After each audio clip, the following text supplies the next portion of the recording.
Top 5 mid cap mutual fund.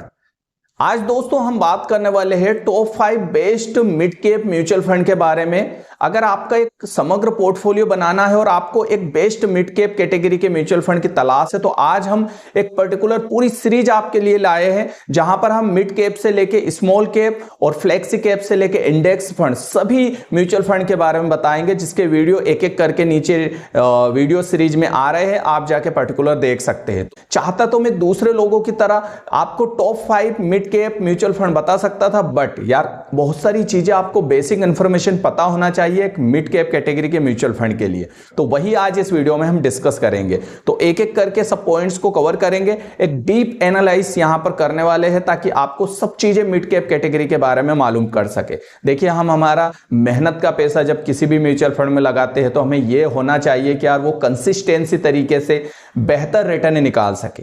तो अगर आप ये ध्यान रखते हैं तो आप एक सही म्यूचुअल फंड चूज कर पाएंगे, एक सही से पोर्टफोलियो डिजाइन कर पाएंगे। तो मैं काफी लंबे समय से एसआईपी और लमसम दोनों में ही म्यूचुअल फंड यहां पर एसआईपी लमसम में लगा रहा हूं म्यूचुअल फंड के थ्रू। तो ये वीडियो काफी अच्छा होने वाला है, अपने अनुभव के बेसिस पर चीजें बताऊंगा। एंड तक इस वीडियो को वॉच करना और पसंद आया तो चैनल को सब्सक्राइब करके वीडियो लाइक कर देना। नया चैनल है, आपके सपोर्ट की आवश्यकता है।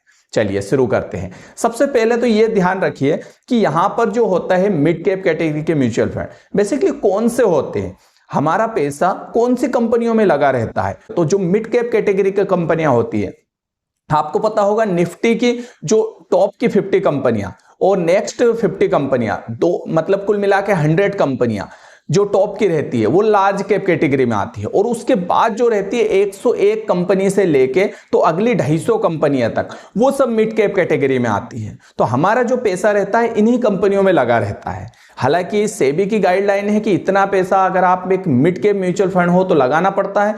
थोड़ा बहुत आप पैसा स्मॉल कैप, फ्लेक्सी कैप या फिर लार्ज कैप में लगा सकते हो, बट कंपलसरी है कि मिड कैप म्यूचुअल फंड हो तो इतना तो पैसा आपको मिड कैप में लगाना पड़ेगा। तो आप समझ गए होंगे हमारा पैसा कहां लगेगा, टॉप की 101 कंपनियों से लेके 250 कंपनियों में।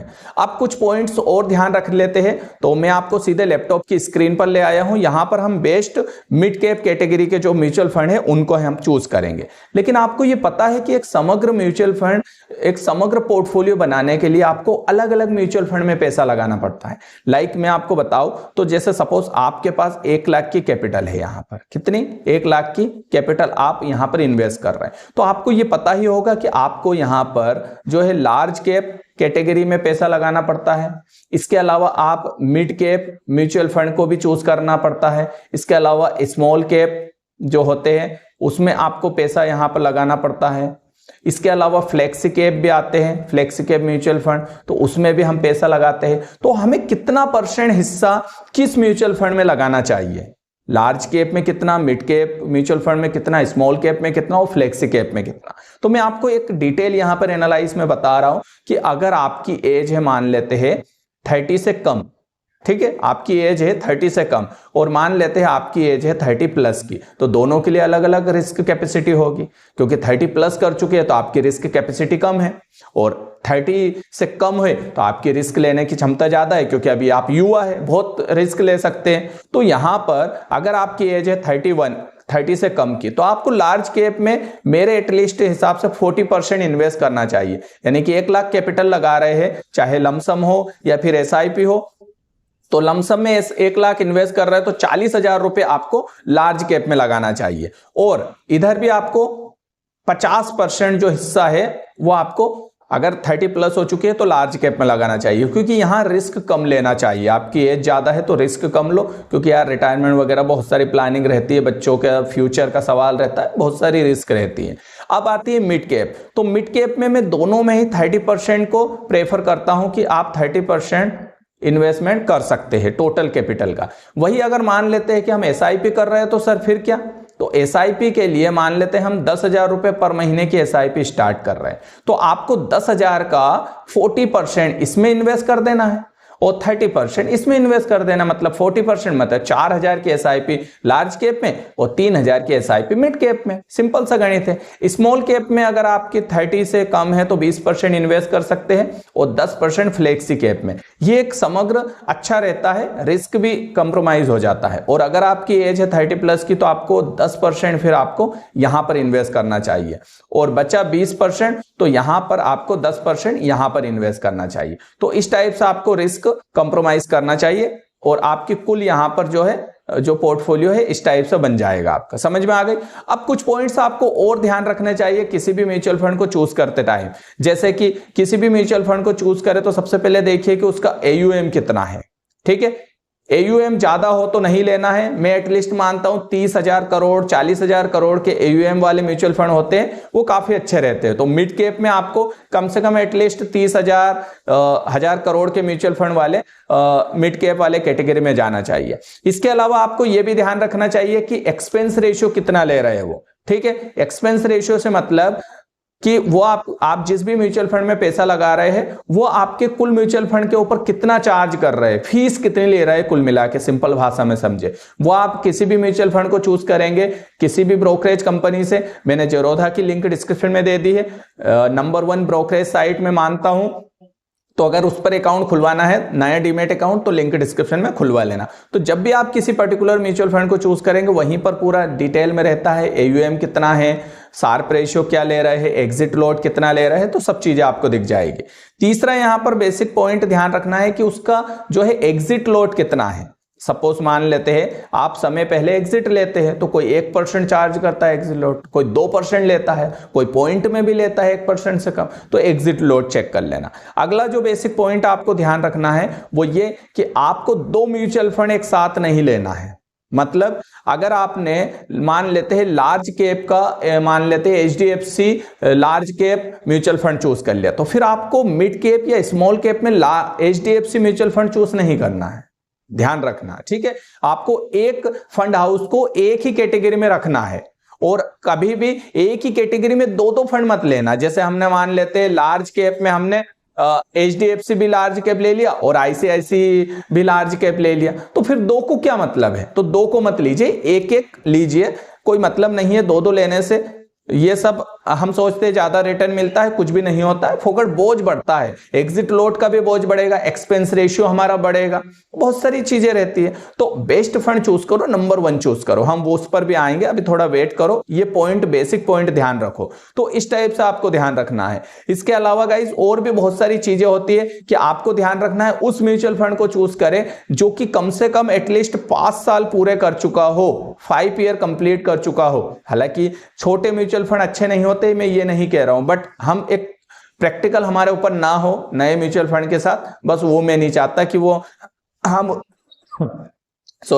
उसके लिए चूहे बने, वो हमारे ऊपर एक्सपेरिमेंट करके रिटर्न ही निकाले, तो हम चूहे नहीं है भाई, मैं तो ये मानता हूं। तो जो 5 साल पुराना म्यूचुअल फंड हो वो लेना है, अभी मैं आगे बताऊंगा। और भी कई पॉइंट्स हैं जो हम डिस्कस करेंगे एक एक करके, अभी हम इतना पर ही विराम देते हैं। अब मैं आपको लेके चलता हूं best mid cap mutual fund की तरफ। चलिए चूज करते हैं। देखिए वीडियो पसंद आ रहा हो तो लाइक कर दीजिए, चैनल सब्सक्राइब कर सकते हैं और इसी टाइप के अपडेट पाने के लिए। और हमने एक सीरीज स्टार्ट की है जिसमें हमने flexi cap mutual fund, small cap mutual fund, large cap mutual fund, index mutual fund, सभी के ऊपर डिटेल एनालिसिस किया है। आप जाके प्लेलिस्ट चेक कर लीजिए और वीडियो देख लीजिए। अब हम यहाँ पर टिकर टैप को यूज कर रहे हैं, एक अच्छी साइट है जहां पर मैं सब स्कैनिंग करने के लिए इसी का यूज कर रहा हूं। यहाँ पर स्टार्ट स्कैनिंग करते हैं, फ्री वर्जन है, फ्री वर्जन से काम कर रहे हैं। अगर अभी आप देख पा रहे होंगे तो यहां पर अगर आप देखें तो 1551 रिजल्ट शो हो रहे हैं म्यूचुअल फंड में। अभी हम यहां पर फिल्टर ऐड करेंगे और आपको कुछ कैटेगरी से हटा मतलब रिमूव करने वाले कुछ कैटेगरी।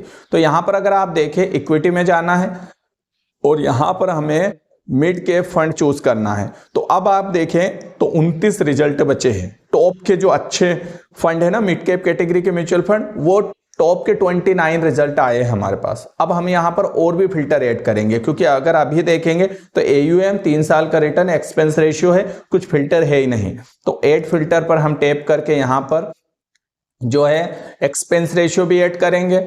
इसके अलावा रिटर्न है 3 साल और 1 साल और इसके अलावा 3 महीने का भी है, 10 साल का भी है, 5 साल का भी है, तो वो चूज कर लेंगे। अल्फा यहाँ पर ऐड कर लेंगे। इसके अलावा सेबी रिस्क और वॉलेटिलिटी चूज कर लेंगे, कितना वॉलेटाइल हो रहा है ना। और इसके अलावा यहाँ पर पोर्टफोलियो में तो कुछ भी नहीं रहने, रेशियो में शार्प रेशियो और पी रेशियो। शार्प रेशियो जितना अधिक उतना अच्छा। इसके अलावा और भी पी रेशियो वगैरह चेक कर सकते हैं। अभी इतना ही और डन कर देते हैं। अब हमारे पास जो म्यूचुअल फंड आए 29 रिजल्ट आए हैं और ये म्यूचुअल फंड ऐसे है जो कि बेस्ट म्यूचुअल फंड है, लेकिन अभी भी हम बहुत सारी डीप एनालाइज करेंगे, तो आप बने रहना। यहां पर देखो सभी ग्रोथ प्लान लेना है आपको, ठीक है, सभी ग्रोथ प्लान लेना है। AUM सबसे पहले चेक करना है, उनका AUM कितना है। इसके अलावा यहां पर 3 साल का रिटर्न निकाला है। एक्सपेंस रेशियो चेक कर लेना है। अब मैं यहां पर कुछ फिल्टर रिमूव करूंगा, तो आप ये देख लीजिए किस म्यूचुअल फंड का एक्सपेंस रेशियो क्या है। एक्सपेंस रेशियो मतलब कि वो कितनी फीस ले रहे हैं। इसके अलावा जो एब्सोल्यूट रिटर्न है 1 साल का, वो यहां पर चेक कर सकते हैं। 10 साल का रिटर्न, 5 साल का रिटर्न, और इसके अलावा अल्फा चेक कर सकते हैं, ठीक है, ये अल्फा यहां पर चेक है। अल्फा जितना अधिक उतना ही अच्छा। और सेबी रिस्क चेक कर सकते हैं, सब वेरी हाई है, ठीक है। और वॉलेटिलिटी चेक कर सकते हैं, यानी कि वॉलेटिलिटी कि जब भी मार्केट तेजी से गिरा था, क्रैश हुआ था, तो ये कितना वॉलेटाइल हुए थे वो बताता है। जितना ज्यादा वॉलेटिलिटी मतलब उतना ही ज्यादा एक क्रैश हुआ था, ये बात ध्यान रखिए। शार्प रेशियो चेक कर लीजिए, शार्प रेशियो कितना है किसका, जितना शार्प रेशियो उतना ही अच्छा। पी रेशियो भी चेक कर सकते हैं आप, ठीक है। तो ये सब आप वीडियो को पॉज करके सब चेक कर लीजिए या फिर इसका स्क्रीनशॉट ले लीजिए। अब में हम क्या कर रहे हैं, थोड़ा सा चीजें क्लियर समझ में आए उसके लिए यहां पर कुछ फिल्टर हम रिमूव कर रहे हैं, ठीक है, ताकि आपको चीजें समझ में आ सके। तो मैं यहां पर जाके सिंपल सा एक्सपेंस रेशियो हटा देता हूं, यहां पर जाके अल्फा, और देखिए आपका विजन है 1 साल का, आपको 1 साल के लिए म्यूचुअल फंड में लगाना है। तो देखो मैं प्रेफर नहीं करता कि 1 साल में आप पैसा लगाओ, बट फिर भी अगर आपका लक्ष्य है तो 1 साल का यहां पर फिल्टर लगा के चेक कर सकते हैं। तो अभी मैं 1 साल का हटा देता हूं। इसके अलावा हम 3 साल, 5 साल, 10 साल का रखते हैं, और यहां पर सेबी रिस्क हटा देते हैं, और वॉलेटिलिटी भी हटा देते हैं, और रेशियो की बात करें तो दोनों ही रेशियो हटा देते हैं, और मैं डन कर देता हूं। अब जो हमारे पास ये म्यूचुअल फंड आए हैं इसमें AUM है 3 साल, 5 साल और 10 साल का रिटर्न दे रखा है, तो क्लियर होगा हमें समझने के लिए। अब ये आपने चूज कर लिया कि हमें कितने साल के लिए म्यूचुअल फंड चूज करना है। आपका विजन है 3 साल हो सकता है, आपका 5 साल हो सकता है, आपका 10 साल, या आपका लॉन्ग टर्म विजन हो सकता है। मैं आपको एक सजेस्ट करूंगा कि आप अपना जो विजन है लॉन्ग टर्म रखें। आप कम से कम एटलीस्ट 5 साल के लिए यहां पर इन्वेस्ट करें, तभी आपको बेहतर रिटर्न मिलेगा, अन्यथा कुछ भी रिटर्न आप नहीं कर पाओगे। मैं आपको एक कैलकुलेट करके दिखाता हूं, फिर चाहे आप SIP कर रहे हो या फिर लमसम कर रहे हो, मैं हमेशा 5 साल का ही रिटर्न मानता हूं। अच्छा देखो, सपोज मैं एक एग्जाम्पल के तौर पर बता रहा हूं, आप SIP स्टार्ट कर रहे हो और मान लेते हैं हम यहां पर 1000 रुपए की मान लेते हैं, या 2000 रुपए की आप SIP यहां पर करना स्टार्ट कर रहे हैं महीने के, और यहां पर आपको जो रिटर्न मिल रहा है सपोज मान लेते हैं 15% का, ठीक है, और आपने यहां पर जो पैसा लगाया वो यहां पर मान लेते 1 साल के लिए लगाया। तो अब आप समझो 1 साल के रिटर्न पर आपने 2000 की SIP 15% से 24,000 इन्वेस्ट किया, आपको मात्र 2000 रुपए इंटरेस्ट मिलेगा। कितना? 2000 रुपए 1 साल में, और 26,000 रुपए आपकी कुल वैल्यू रहेगी। वही अगर मैं इसको 1 साल की जगह कर देता हूं 3 साल, तो अब आप समझो 72,000 रुपए हमने इन्वेस्ट करे, 19,000 रुपए हमें इंटरेस्ट मिला, और 91 हमारी टोटल पूंजी वो हो जाएगी। अभी आप जादू देखना जाना मत। अब इसी को मैं कर देता हूं जो टाइम पीरियड को 5 साल, और यहां पर 5 साल अगर आप इन्वेस्ट करते हैं तो रिटर्न भी बेहतर मिलता है, एटलीस्ट 22-23% मिल सकता है, बट हम यहां पर 18% ही मान रहे हैं, क्योंकि फिक्स कुछ भी नहीं होता है, मार्केट के ऊपर डिपेंड करता है। 18% बहुत कम है, हम वो मानते हैं। तो देखो 1,20,000 रुपए इन्वेस्ट करें 5 साल में, आपको 75,000 रुपए इंटरेस्ट मिल रहा है, ठीक है, 1,91,000 पूंजी बनी है। अब इसी को अगर मैं मान लेता हूं 10 साल, अभी देखो आप चमत्कार देखना, 10 साल में आप देखो 2,40,000 रुपए लगा रहे हैं आप, और 4,32,000 रुपए ब्याज मिल रहा है उस पर, मतलब ब्याज डबल हो गया है 10 साल में। अगले 5 साल में आपको कितना कम मिला था ब्याज, और अब 10 साल में देखो उसका कई गुना ब्याज मिल गया। तो यहां पर कंपाउंडिंग का जादू होता है। अभी और जादू देखो, अब इसी को मैं 15 साल कर देता हूं। अब देखो 5 साल में 4 लाख मिला है, 15 साल में 14 लाख का इंटरेस्ट मिलेगा आपको, 3,60,000 रुपए आप इन्वेस्ट करोगे। और इसी को मैं कर देता हूं 20 साल, तो आप देखो 42 लाख रुपए का रिटर्न मिलेगा आपको, और 4,80,000 रुपए इन्वेस्ट के ऊपर। मतलब ये सफेद सफेद जगह है ना, इतना ही इन्वेस्ट करोगे इतना प्रॉफिट मिलेगा। और वही अगर आप इसको 25 साल ले जाते हैं तो आप करोड़पति बन जाएंगे। 1,10,46,624 रुपए का तो रिटर्न मिलेगा, ब्याज मिलेगा। आपने तो मात्र 6 लाख रुपए इन्वेस्ट करे हैं। तो जितना लॉन्ग टर्म विजन सोचोगे ना उतना ही पैसा बनेगा। आप ध्यान रखो, इसे ही तो करोड़पति बनते हैं लोग। चलिए अब हम यहां पर वापस इस पर आ चुके हैं। अब आप ध्यान से समझो, गौर से समझो कि देखो आपको ध्यान रखना है आपका विजन क्या है। तो सबसे पहले ये देखो कि 5 साल 3 साल में रिटर्न कितना दिया। जैसे HDFC mid cap opportunity fund, इस मिड कैप ने 3 साल में 29% का रिटर्न दिया है, कोटक ने 25%, निप्पॉन इंडिया ग्रोथ फंड ने 27% और एक्सिस ने 19%, मोतीलाल ओसवाल ने 36%, SBI ने 20%। तो आपको उस मिड कैप म्यूचुअल फंड को चूज करना है जिसने 3 साल में सबसे ज्यादा रिटर्न दिया है। मतलब अगर आपका विजन है 3 साल का, अगर आपका विजन है 5 साल का, तो आपको यह देखना है कि HDFC ने 5 साल में कितना दिया। कोटक इक्विटी फंड ने 28% दिया है, निप्पॉन इंडिया ने 29% रिटर्न दिया है और एक्सिस ने 24% का रिटर्न निकाल के दिया है। अगर आपका विजन है 10 साल या उससे ज्यादा का, तो फिर आपको ये 10 साल वाली कैटेगरी देखना चाहिए। तो HDFC ने 19% दिया है, कोटक इक्विटी ने 20%, निप्पॉन इंडिया ने 19%, एक्सिस मिड कैप ने 17%, मोतीलाल ओसवाल ने 22%। तो ये कैटेगरी देखना है आपको। उस म्यूचुअल फंड को हटा देना है जो कि 5 साल 10 साल या 3 साल पुराना नहीं है। अगर आप देखो VOC, अब ये 3 साल पुराना भी नहीं है, तो इसको हटा देना है। उस म्यूचुअल फंड को हटा देना है जिसका AUM एटलीस्ट 10,000 या 10 या 15,000 करोड़ से छोटा हो, उसको भी हटा देना है, भले फिर उसने रिटर्न ज्यादा दिया हो, उसको नहीं लेना है क्योंकि नया है, हमारे ऊपर प्रैक्टिकल नहीं होना चाहिए। ठीक है, तो वो ध्यान रखो। और उस म्यूचुअल फंड को भी अवॉइड करने की कोशिश करना, हो सके तो। अगर फिर ऑप्शन नहीं है तो ले लेना जो कि लगभग 60,000 करोड़ से बड़ा का AUM रखता हो। ठीक है, अब देखो HDFC देखो 76,000 करोड़। अब भैया इतना क्या करेंगे, इतना AUM ऑलरेडी बहुत बड़ा म्यूचुअल फंड है, छोटे में रखो तो उसको कम से कम चिंता तो रहे हमारे अच्छे रिटर्न दिलवाने की, ताकि वो और मेहनत करे वो फंड मैनेजर। तो इस बात का ध्यान रखो। तो ये चीजें है आपको ध्यान रखना है। अब आपको इस सारणी का स्क्रीनशॉट ले लेना है, आपको सब चीजें देख लेना, आपका विजन क्लियर हो गया होगा। आपको उस हिसाब से एक बेस्ट म्यूचुअल फंड इंटरेस्ट के हिसाब से चूज कर लेना है। अब टॉप 5 म्यूचुअल फंड आप चूज कर सकते हैं इसमें से, फिर उसमें से 1 या 2 म्यूचुअल फंड चूज कर लो और फिर उसमें से एक मिड कैप कैटेगरी का म्यूचुअल फंड ले लो। तो इस टाइप से आप एक समग्र पोर्टफोलियो डिजाइन कर लो। बाकी के वीडियो देख लो, वहां से आपको इंफॉर्मेशन मिल जाएगी और आप खुद वेबसाइट पर आके इस टाइप से रिसर्च कर सकते हैं या फिर हमें कमेंट्स कर सकते हैं, हम और वीडियो आपके लिए इसी टाइप के बना देंगे।